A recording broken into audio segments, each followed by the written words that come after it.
Oil corporation তাদের official high অফিসিয়ালরা এখানে এসছে।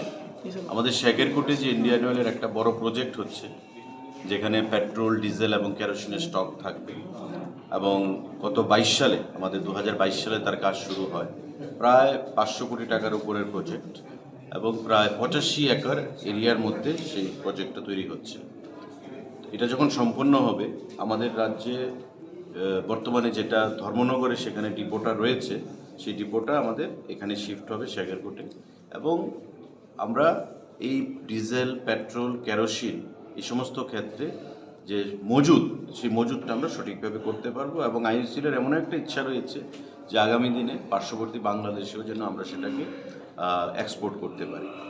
তো সেটা মাথায় রেখে কাজ শুরু হয়েছে। প্রায় 30% উপর কাজ সম্পন্ন হয়েছে, কিন্তু কিছু সমস্যা রয়েছে রাস্তাঘাট নিয়ে, ল্যান্ড অ্যাকুইজিশন, রাস্তার নতুন তৈরি করা পিডব্লিউডি কে বলা হয়েছে তৈরি করার জন্যে, ফিনান্সিয়াল ব্যাপার নিয়ে কিছু সমস্যার ব্যাপার রয়েছে। সেই বিষয়গুলো নিয়ে এবং কত তাড়াতাড়ি এই প্রজেক্টটাকে সম্পূর্ণ করা যায়, যাতে আমাদের বিভিন্ন সময় আপনারা দেখেন যে বর্ষার সিজনে বিশেষ করে আমাদের রাস্তাঘাটের যে প্রাকৃতিক যে গোলযোগ হয়, তাতে রাস্তাঘাটের অবস্থা খুব খারাপ হয়ে যায়, এবং তার জন্যে সঠিক সময়ে পেট্রোল, ডিজেল এই জিনিসগুলো আসতে অসুবিধা হয়, এবং এতে করে একটা আর্টিফিশিয়াল ক্রাইসিস তৈরি হয়, মানুষের মধ্যে একটা হয়রানির মানুষকে শিকার হতে হয়।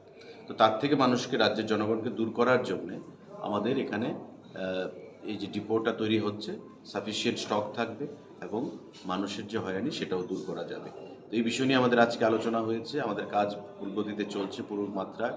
অফিসিয়ালরা সেখানে সরজমিনে পরিদর্শন করবেন, এবং আগামী দিনে আমরা মুখ্যমন্ত্রী লেভেলে এবং আমাদের কেন্দ্রীয় মন্ত্রক, পেট্রোলিয়াম মন্ত্রকের যৌথ সহযোগিতায় আমাদের এই প্রজেক্টটাকে আমরা সম্পন্ন করব।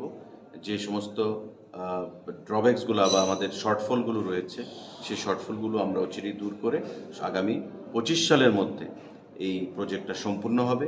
যদিও আইসিএল চাইছে 25-এর আগেই এই প্রজেক্টটাকে সম্পূর্ণ করতে।